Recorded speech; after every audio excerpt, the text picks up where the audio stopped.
Assalamu alaikum wa rahmatullahi ta'ala wa barakatuh. We have with us today a very special guest, Orenda Dadkhah. Orenda is from Mckinney, Dallas in Texas. She has converted to Islam 26 years ago. That is when she was 22 years old.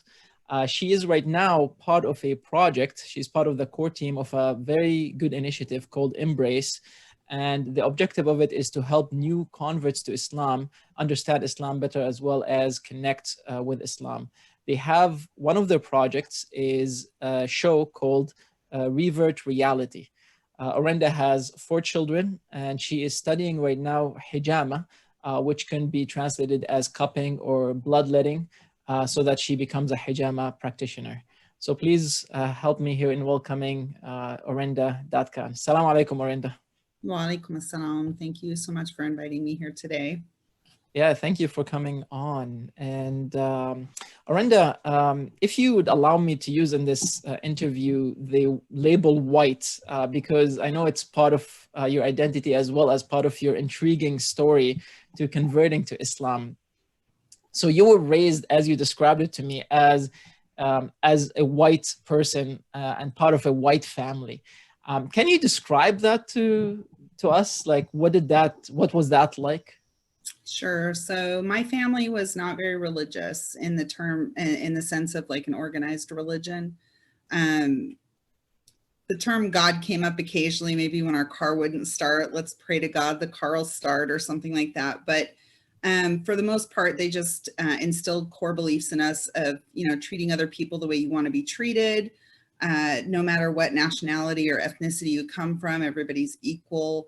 You shouldn't think of yourself as better than anyone else. So those core principles I got from my parents growing up, and I was always looking for a connection. And I ended up going to church when I was very young, like maybe in 7th grade, because it was down the street and it was really amazing because they had a great potluck. So it became like a second family for me. And in our community, and in fact, in our county, it was a majority white county.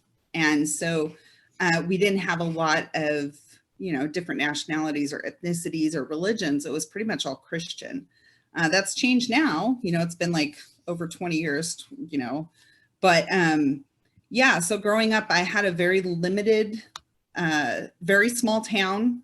I had a graduating class of 38 students in our senior class. So it's a very small town. And that's pretty much where I came from. And what brought me, I was looking for answers because I wasn't satisfied with what they were telling me in church. And so I was looking for answers. I was like, well, that doesn't make sense, because I would get told things like the colored people were cursed back then. And I said, well, how can they be cursed still? That doesn't make sense. So I just started questioning as I got older, in about 11th grade, 12th grade. And so I started researching on my own. And that's where it kind of took me out in the world after I graduated from high school there. So I ended up moving. You finished high school and then you went traveling to find answers. I did.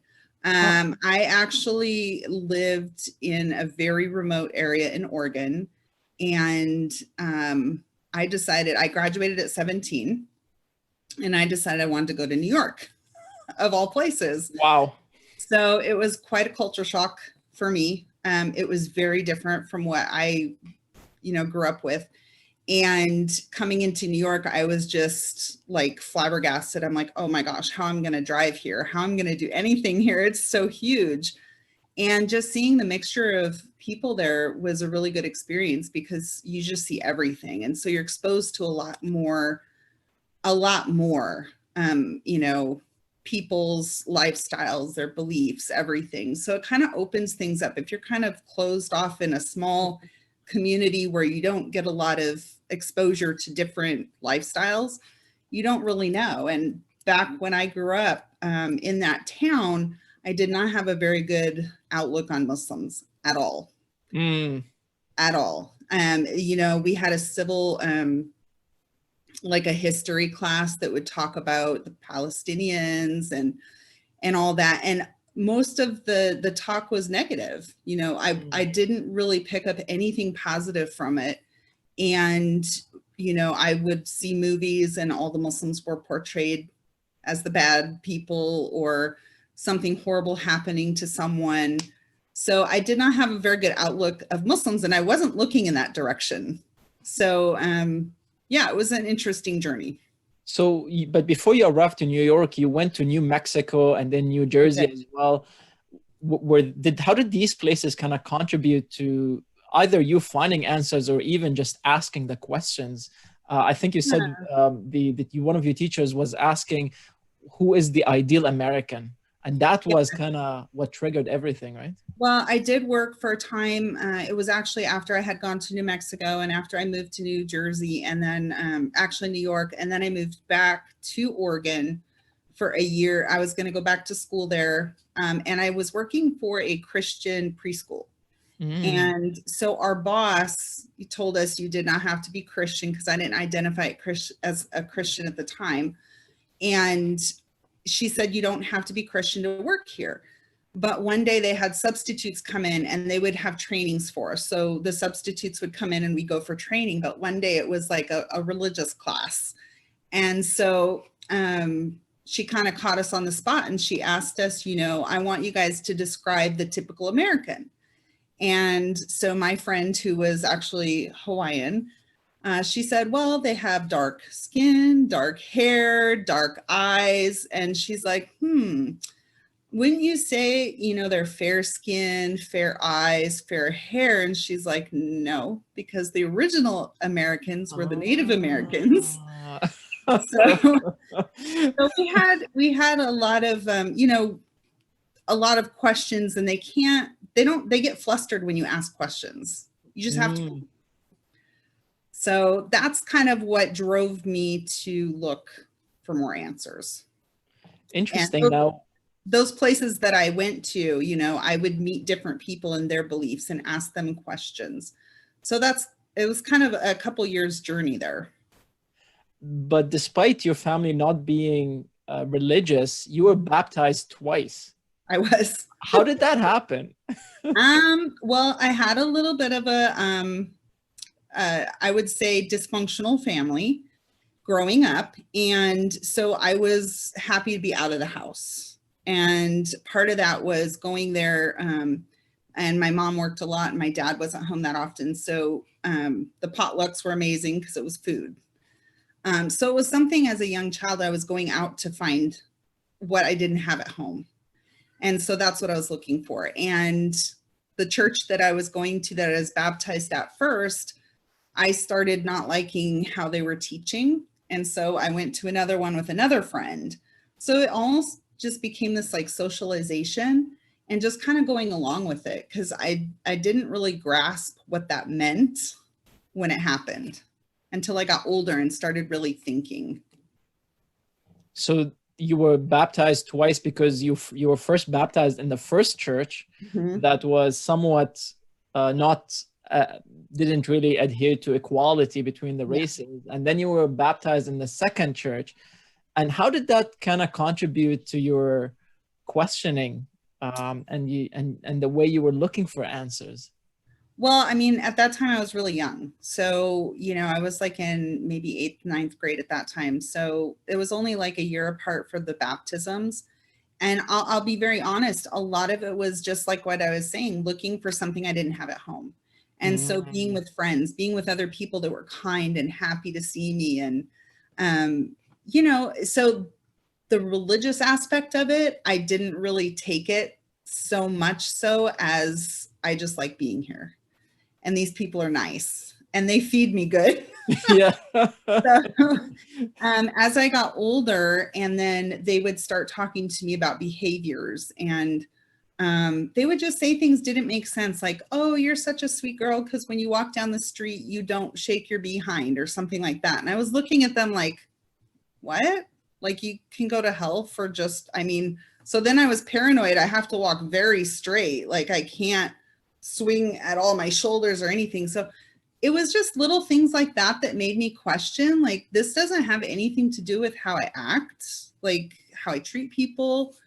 So it just made me question. And I just started asking questions from people that had different beliefs. And some of my friends, you know, I did go to their churches as well, because even though it was a majority Christian town, there was some Mormons as well, but they all had a little bit different following in every church. So once I left home, that's where I got a bigger picture of there's other things out there.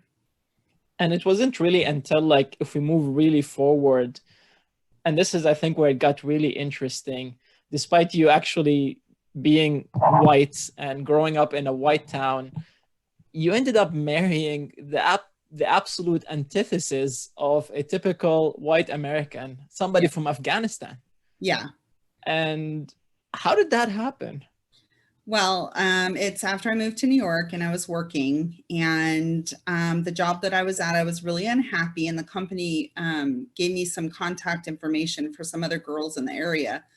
So I went out with them in the city, and I happened to go into a place my husband was at, or my current, you know, my husband that we weren't husband and wife then, but and so he actually approached me to talk to me.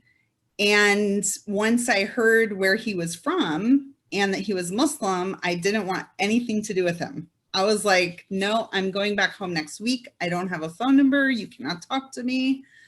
And I had, like, literally a week before watched a movie called Not Without My Daughter with Sally Field. And that was the only thing playing in my head. So I just cut it. I was like, nope, not interested. So in fact, what happened was, where I was working, he got my phone number from one of my colleagues and called me there. So it was a very different relation, because growing up, you know, it's expected that you have a boyfriend or a girlfriend. And so I was always questioned about that when I was younger. And I didn't have any, like, serious relationships with anyone when I was younger. So seeing his attitude and his character was so different from the other males that I had interacted with up to that point. And that's what kind of drew me to look a little deeper and listen to what he was saying, because it was like he was actually trying to connect with who I was, rather than just an object or a pretty girl or whatnot. So, you know, he was just had a really good character and really good manners. And so that's where I started asking questions from him. And when we would talk, you know, eventually I had decided, he had asked me to go out to dinner in New York City. So of course, being the person, I was like terrified of Muslims. So I told my boss, I'm like, I'm not telling my mom. I'm going to write a letter to my mom, because she's going to freak out if she hears I'm going to New York City with a Muslim guy that I don't know. This is the restaurant I'm going to. This is his home number and his address. This is his work number and his address. And this is his beeper number. So if I don't come home tonight, please come find me. And so when I went into the city, I had to take the bus, and we went to dinner. And so just his mannerisms, you know, opening the door, he kept eye contact the whole time when we were having conversation, and we were having deep, meaningful conversation. It wasn't just talking about the weather or whatnot. So that character and that mannerism is what made me take a second look, because I'm like, wait a minute, what you're saying makes sense. That's what I think too. But I've never heard that before.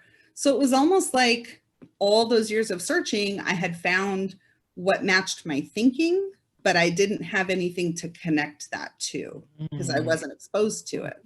And then how long did that take before you took your Shahada? Well, so we would meet once a week for dinner for a couple hours.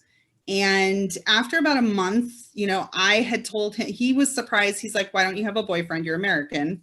I said, because I know what I'm looking for. And I don't like, you know, I see my friends, they get all attached to someone, break up, they're dying, and in a week they're with someone else. So that's not for me. I know what I'm looking for. And so, you know, we had some pretty serious conversations at the beginning, and we both decided that we would like to be married. And so progressing to that, his family came as refugees. So I was like a threat because I was an American girl. So, you know, we have these stereotypes of people from other places, like I did of Muslims, but his family had the same stereotype of American girls. And so it's not that we're doing anything bad. It's just we don't know any different because we haven't been exposed yet. So it took about a year before I was able to meet his mom. It was a very hard time for him. And in that time is when I went to the mosque and I read a lot of books, and simply just for my own knowledge. So. Right. And I think you said that it wasn't until a serious family incident happened with the family that, you know, they finally changed that preconceived notion, which is that, you're a white girl who's going to come just steal this precious boy from the family, break his heart, and just run away after that. Nothing really resolved that until a serious incident happened with his brother, right? Yes. He has a brother that's just a couple years younger than him, and they were best friends. And he had gone out with some friends the night before and never came home. And so my husband called me frantic. He can't find his brother. So I just went on the phone. I said, where did he go to? Where was the last place you knew they were going? And so I helped call all the hospitals in the New York area to see if somebody was there. And we found him in an ER in the Bronx, I believe. And so I drove him there because he was very upset, you know, because his brother had a pretty serious head injury. So when we went there, he didn't know who we were. And so the hospital there is very busy, very dangerous area. And so they actually ended up sending him home before they had the test results because we were there for so long waiting. Wow. They said, we will read the results and call you in the morning. If there's any issue, we'll have you go to the ER in your area. So I was getting in the car with my husband to stabilize my my brother-in-law's head, but his brother at the time. And because I was worried, there's so many potholes and the roads are horrible in New York. And so I was very concerned if he had a head injury, this is not a good, you know, he can't even sit up. I don't know how they let him go. And that's when his mother and sister came to the side of the car door, and I was terrified because she did not want to meet me. She didn't want to hear anything about me. She was trying to marry off my husband at the time. They were trying to marry him off in an arranged marriage because he met me. So once she saw me and I was taking care of her son, she just got in the car, and she doesn't speak English. I don't speak, Farsi, but she just hugged me and started praying. And since that day, like, she just wanted me with her all the time. She's like, you're my daughter-in-law. So that's the time I had already been studying Islam quite a bit. And so I started going to the local mosque by where they lived. And then I would come to his mom's house afterwards. She would cook for me and make tea and all that other stuff. Very hospitable, very hospitable. You don't see that here in, where I grew up. So that's kind of my journey that headed there. And it took about a year from the time that I met him, because of the family just not knowing me, and not being exposed. They hadn't been in America very long. And so that is kind of how I went into the masjid, and I had some amazing teachers at that time. And so that, it took probably a year of intense classes, about 4 hours a day on Sundays.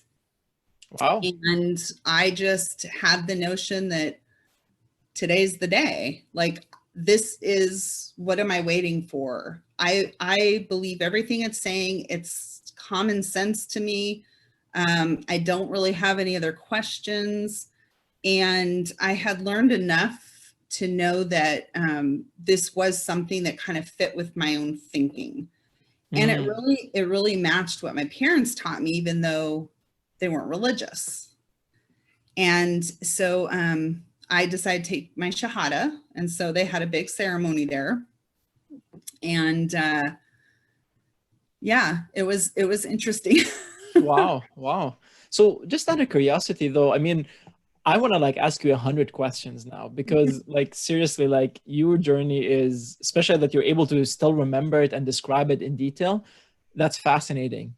Um, when you look at when you start to you said that basically what they were teaching you in these classes, it kind of matched what you believed in what sense?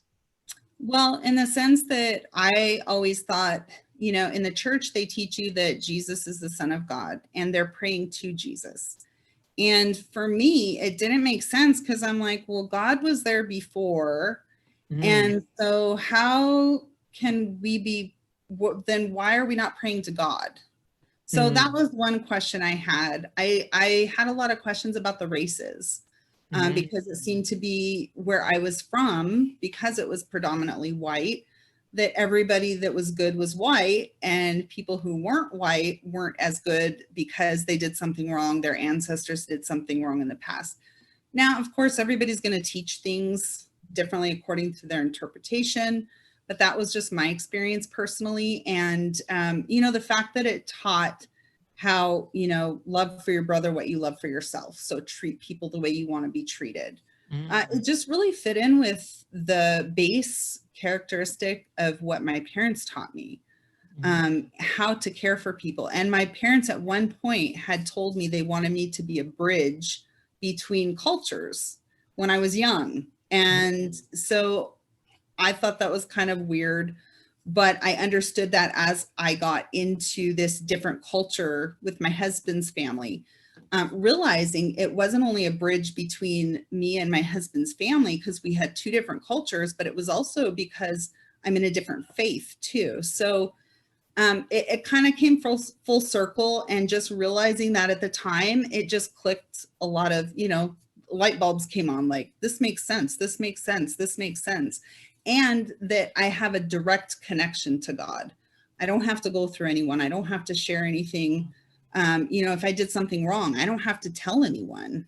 I don't have to, you know, go to the preacher, the preacher's wife, or my teacher and confess what I did to them to try to find out, what do I do to make this better?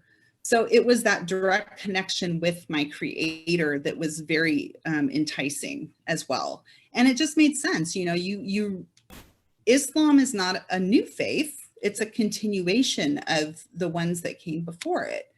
And so I really caught on to that this is very similar, because I didn't realize that Muslims believed in the prophets, you know, the same ones we learned about in Bible school.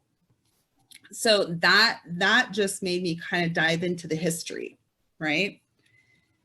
And so so that history is what drove my desire to learn more about the faith. right, right.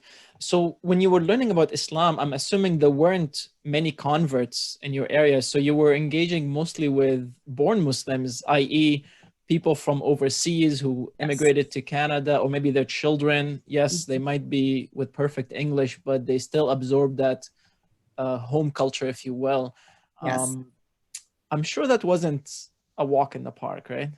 Well, I didn't realize it at the time, but I do realize it over the years. So at the time, I just thought it was amazing faith. I thought the people around me were amazing because they were very hospitable, very nice. They were always willing to help, but I was getting conflicting information, or I was getting told things that made me feel really anxious and Mm, like I was doing something wrong. like And I what? didn't like that feeling.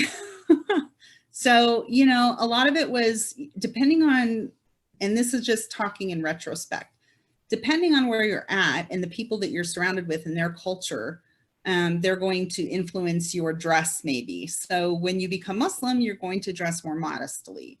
I did not cover at first. I knew I was going to cover, but I didn't know when. And so my dress mode, I was around more of the Daisy community at the time.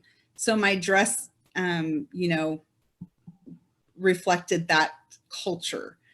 And my headscarf, the way that they would show me how to put the headscarf on. So I went through changes depending on the group of people I was around and their Right. culture. And I didn't really know. I thought being a Muslim, this is what we had to do. I didn't know what I know now.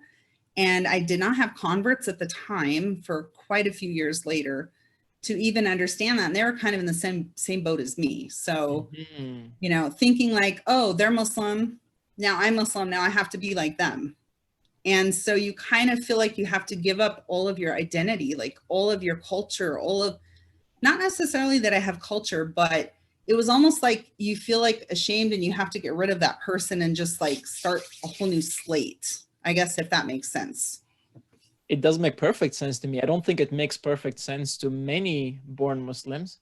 And I think it's very important to elaborate on that point, especially the idea of an identity, like can a Muslim be American? Can American be Muslim?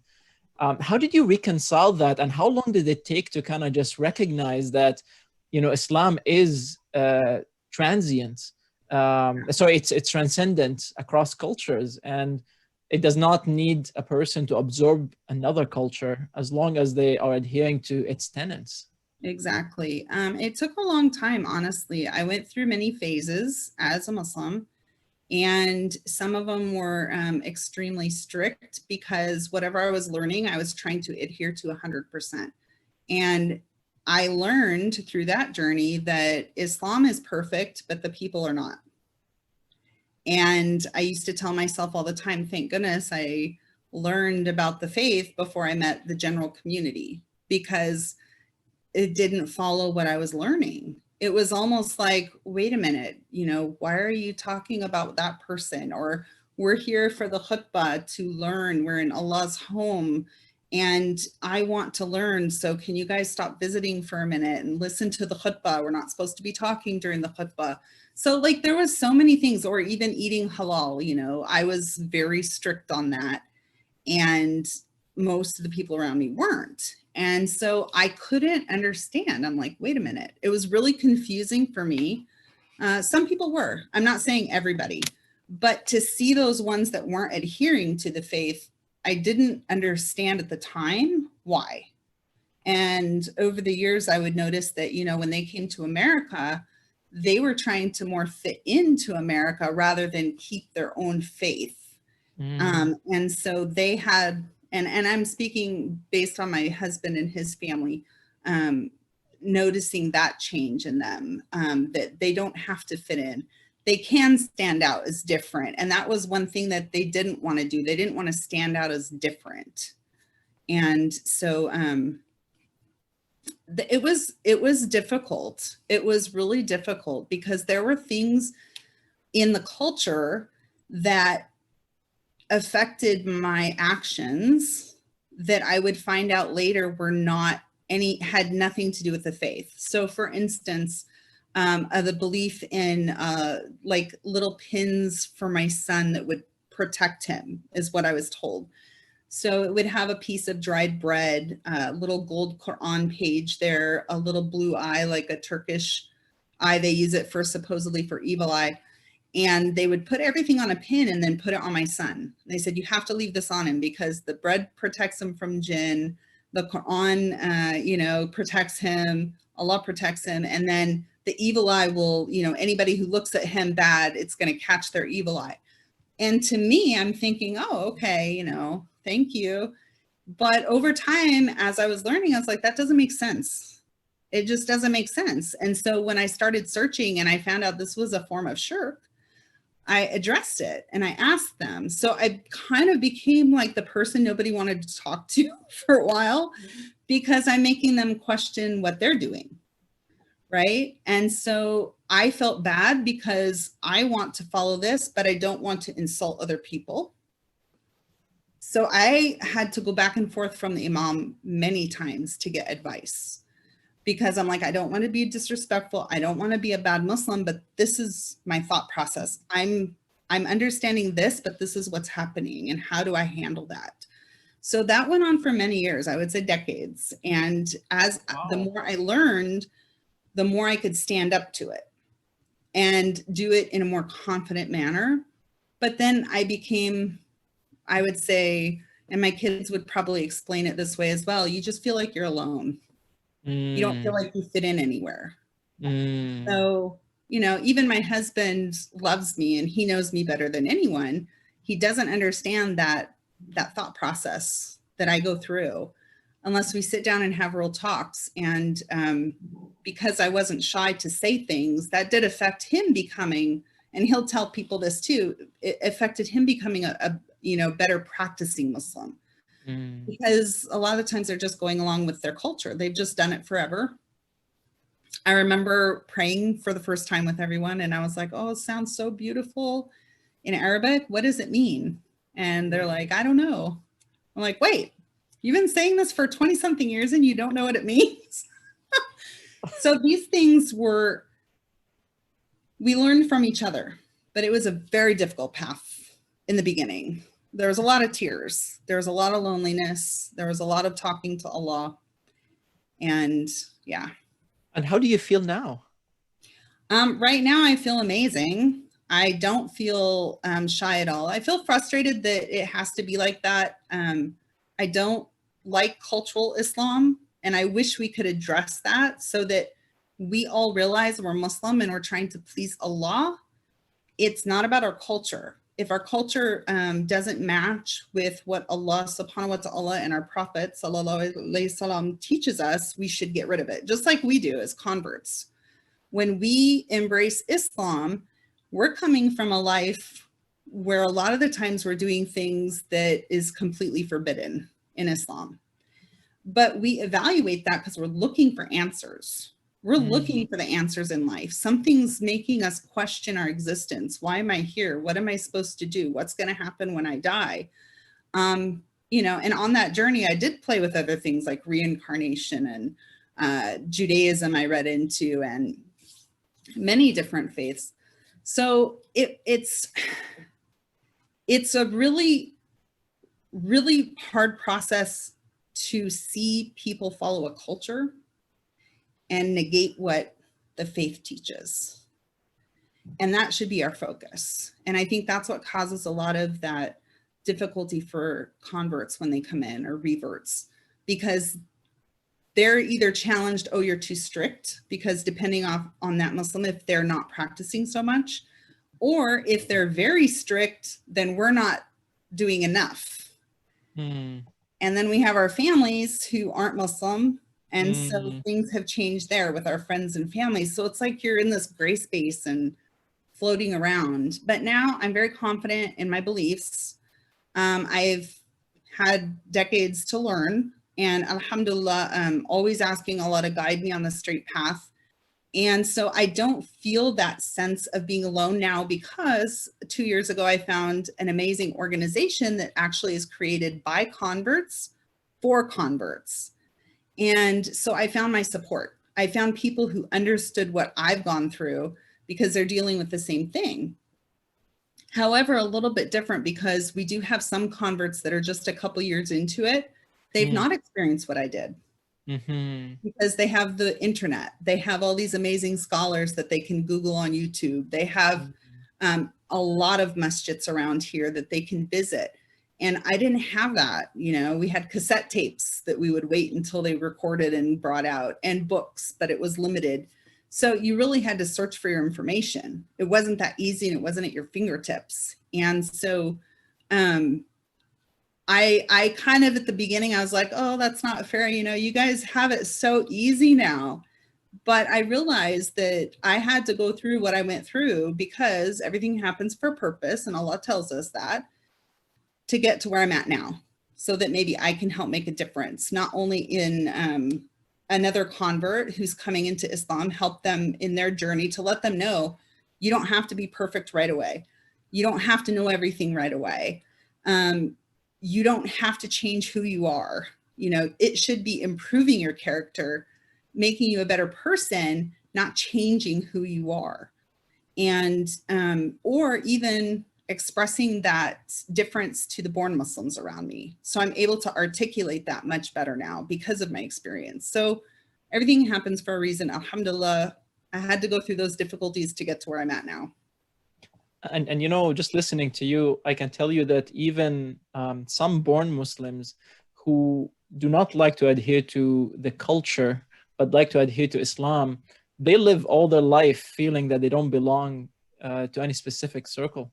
Yeah. And it's such a challenge. It's such a challenge. But I'm glad that you're saying that you started this organization, Embrace. Is that right? Yeah, well, I met, it was happened to be on Facebook that I found it, and I kind of stalked it for a while because I've moved many different places in the US. I've visited many mosques, and I've been very involved in the communities where I've been at. And when I came to Dallas, it was partially because there was amazing scholars here and many mosques. I've never seen such big mosques as here in Texas.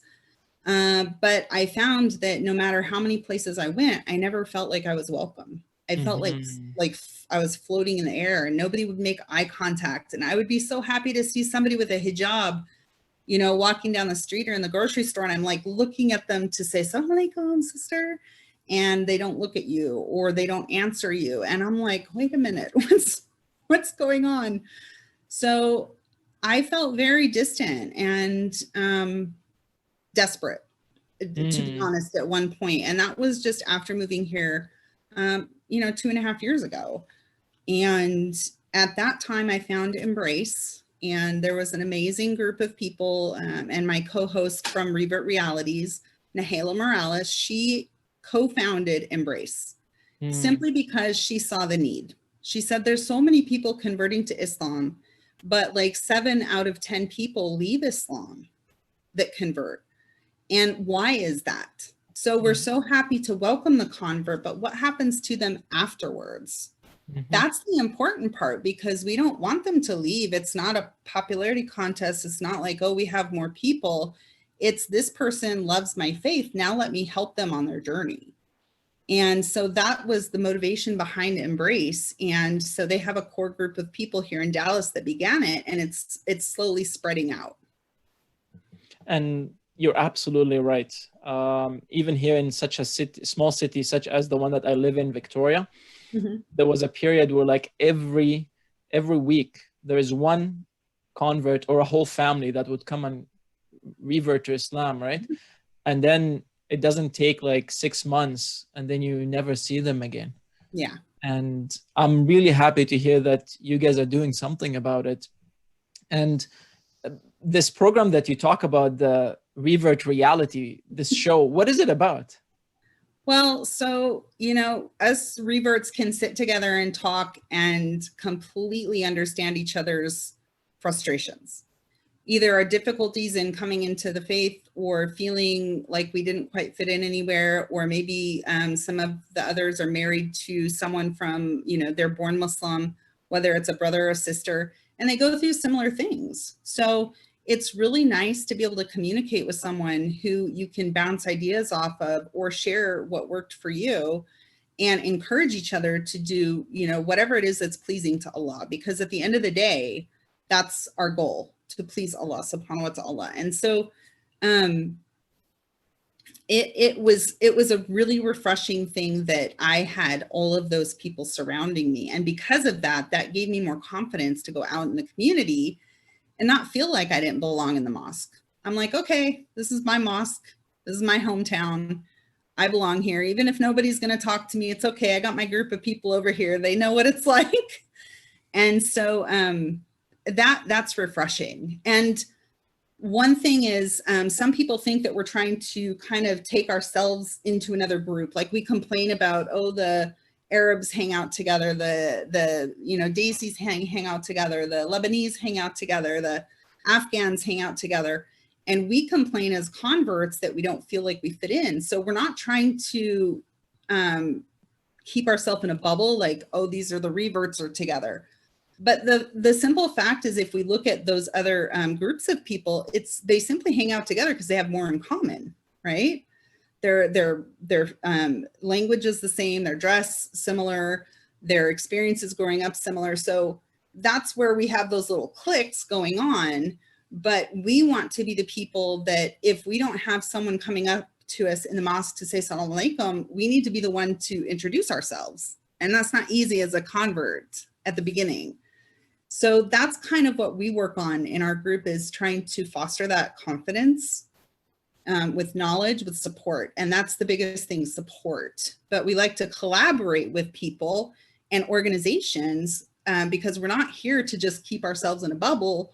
We're here to support each other to become better Muslims, and to let other converts know there's a place to come where you can feel understood and have support. A lot of people feel judged. You know, we have one of the members that is tattooed everywhere, and they're not comfortable going into the mosque because they don't get treated well. Well, that's something they did before they embraced Islam. So that mentality of like, people will look at you like, oh, you're not dressed properly. There was a time when I went into a mosque to pray and I wasn't allowed in with the sisters because I did not have my hands and my feet covered completely. And I said, well, as far as I know, I just can show my face, my hands, and my feet. And that's what I am. No, sister, you can't come in here to pray till you cover your feet and your hands. So these kind of differences, if you don't know that it's okay, then you're going to feel like they're keeping me from my faith. They're keeping me from praying to Allah. And you're not able to communicate that to them as easy. You don't have as much confidence. So that education is really, the education and support, that's what we're focusing on the most. It sounds like, you know, most of all of the companions of the Prophet Muhammad ﷺ, they were reverts. Yes. And, you know, they were revert in a society that was not Muslim. Yeah. Now you guys are reverts, but the challenges that you're facing is not only from the non-Muslim community, but sometimes from the Muslim community themselves. Yeah, that's the challenging part, because you're dealing with it from both sides. And then we have to be reminded of the hadith where it says, you know, towards the end of times, the Muslim is the pious Muslim is going to be like that one white hair on a black ox, or something similar like this, right? Where you're very different. And so it can be very lonely, and it can be very sad, and it can be very depressing if you let it be. But again, educating yourself on your faith and understanding that, yeah, this is normal. This is normal. And I just have to be okay with that, because the reason I embraced this faith was because of my connection with my Creator, not because of the people. So it's constantly trying to remind yourself of your purpose. You know, Orenda, you started this story really with Orenda trying to belong somewhere, you know, not being able to belong to the family, and then not being able to belong to the first church, the second church, not belonging to New York, not belonging with the Afghani family. And, you know, it's just very beautiful to see that, you know, you found that belonging right now with this group. At least that's what I'm sensing. Yeah, it is. And my kids, this is the first time, in fact, my kids are born Muslim, right? Because we raised them Muslim, but they felt the same as me. When we would go to the masjid, they didn't want to go. It was like fighting with them every time to go to an event, because the kids wouldn't talk to them. My kids didn't speak anything but English. So all the kids would talk in a different language. You know, as a Muslim, we're supposed to be very very welcoming. And so they didn't get that. And so they had similar experiences as me, even no matter how much I tried to encourage or introduce kids with them, it just wasn't welcoming. It wasn't warm. And even the teachers, you know, a lot of the times we're going there to learn Arabic. We're going to learn how to read Quran. We're going there to memorize Quran. But then you get chastised because you don't know, or you didn't say it exactly correctly. And then not realizing that their parents don't speak Arabic. They're here to learn. So it's like this constant frustration that you're trying to do the best, you're trying to do what's right, but I'm getting these blockades constantly. And so I think that is the biggest thing with the converts, and even the kids of converts that deal with that. And so, yeah, this group has enabled me to feel at home, really. And my kids have noticed it. They're like, Mom, you've changed so much. You've gotten so much more positive. You're closer to your faith. It's kind of like in the beginning when you get so excited when you find Islam and you're like very zealous and learning and practicing, and you feel amazing, and you lose that over time because of the frustrations and the challenges that you go through. But I found that again once I found this group of people who understood what it's like. And it's like a judgment-free zone, which is so important. Judgment-free zone. We're not here to tell you why you don't cover your head, why you don't have a beard, why you don't have a kufi, why you're not wearing, you know, shalwar kameez, why aren't you wearing a jabab?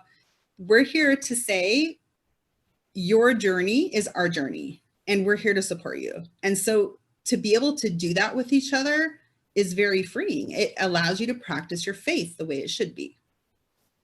And I highly encourage everyone. We're going to put the links in the description. Just go visit the Embrace Facebook page and watch the interviews. They're very deep and they're very meaningful. So we'll put the links in the description. Well, and I have to say, sorry, I didn't answer your question fully, but the how Revert Reality came about was because when we sit and talk with each other, there's things that we would talk about that are kind of taboo to talk about in the community. We know the frustrations we go through with some born Muslims. There's some that are extremely helpful, very nice, but we have the group that has made it a difficult journey for some of us. And so those topics aren't really talked about. It's not something you can really talk about. And so we said, you know, these are our realities. We get it from non-Muslims. Go back to your country. I'm like, I'm from America. I don't know where to go back to. And so you're dealing with so many different things, and these are our realities. So it's Revert Realities. We want to talk about the real issues that we deal with. We want to address what the issues are, but we also want to show them they're not alone. We've all gone through it, and this is how we handled it, and this is what we can do. And so kind of offering solutions. Right. And definitely the realities that you are describing, a lot of born Muslims, they do not face. I was part of a group. I run a group specifically to teach new reverts the basics of Islam. And I was asked that question about Christmas. And, you know, what do we do? And I said, you guys are experiencing the reality. You know your faith. You tell me, what do you do? And everybody presented their ideas. And then I told them, well, from an academic perspective, from a scholarly perspective, it actually matches the whole spectrum of what you described. Hence, there is no one answer. Mm-hmm. It's dependent on your reality. You know Islam. You know what Muslims believe about Jesus. You know what, you know, Christmas is all about, and you know your family's situation. Yeah. So it's not one mold that's going to fit all. And I think that was quite surprising to many. But that is the reality. Well, because they don't have to deal with that, right? They know they don't celebrate Christmas, but they don't stop to think that we grew up in a home that celebrated. And it was the only time the family really got together. And it was the big time of the year that was really a connection point for families. And to be told at the beginning when you convert, oh, that's bidah, that's, you know, haram, you can't go to your family, you can't be around them. You know, they're not Muslim. You can't pray for your family that's not Muslim. So like these little things that you would hear, yeah, it's not their reality. So it might be harder for them to understand it. But also we have to go back to the Sahaba back in the Prophet Muhammad sallallahu alaihi wasallam's time and realize that revelation came over 23 years. Allah didn't pop down all the, you know, the rules and the regulations and the boundaries the first year or the first week or the first month. It came over 23 years. And so we always like to remind ourselves that we have to be more generous to ourselves because we're very self-critical when we come in and we hear these kind of things because we're trying to navigate between our old life and our new life. And that's not so easy to do a lot of the times. And especially if you're getting told that it's not okay to be a part of your old life. Which is impossible. Like, yeah, it's impossible. And how would anybody learn about Islam then? Exactly. How would they know? If I never went to my parents' house or if I never participated in any family outings, I made sure that I was not around the alcohol. I made sure my kids were not around, you know, things that were happening that were not okay. I made sure what they were watching was okay. So I was very vigilant, but because of my interacting with my family, they know about Islam. They defend me. They're in a place where there is no Muslims, but they defend the Muslims because they know me. They know what I believe.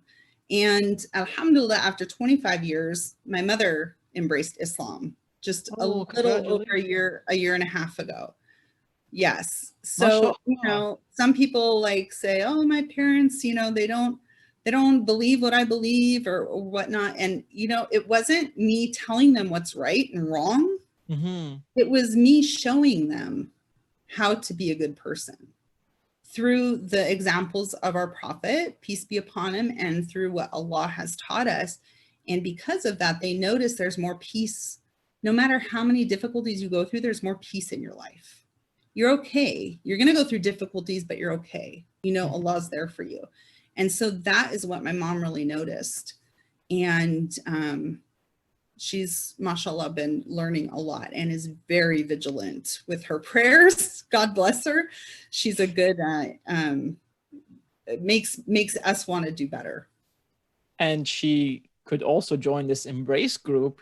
Oh, she's part of the Embrace group. She's part of, right? Yes. Yeah, she lives with us, so we do volunteer work together. We have a lot of online activities we do. So yeah, she's a part of it. We have a sisters halaqah on Saturdays. She's in there with us. So yeah, you know, she's 75 years old. 75. So if you think to yourself, some of the born Muslims I've had conversations with where, oh, I can't change, this is how I grew up, this is where I came from. I'm like, no, that's a choice. My mother's 75 years old and she changed everything. She's still the same person, but she's better. She's improved in so many areas because of the faith. So that's a choice. And we have to realize that, you know, that the difference between the born Muslims and the reverts is we're looking for the answers constantly. We're constantly on the lookout and trying to adhere to them. So this was an amazing interview. Jazakallahu khairan so much for sharing all this. As I told you, I still have about 100 questions in my head that I'm ready to ask you right now, but I think we've been going on for, I think, 45 minutes to 50 minutes now. So I encourage everyone to visit the Embrace project. We'll put the links in the description, as well as go to www.understandislam.ca, subscribe there to get more content. And Jazakumullahu khairan, and thank you so much, Orenda, for this interview, and we'll see you inshallah soon. Assalamu alaikum. Absolutely. Wa alaikum assalam.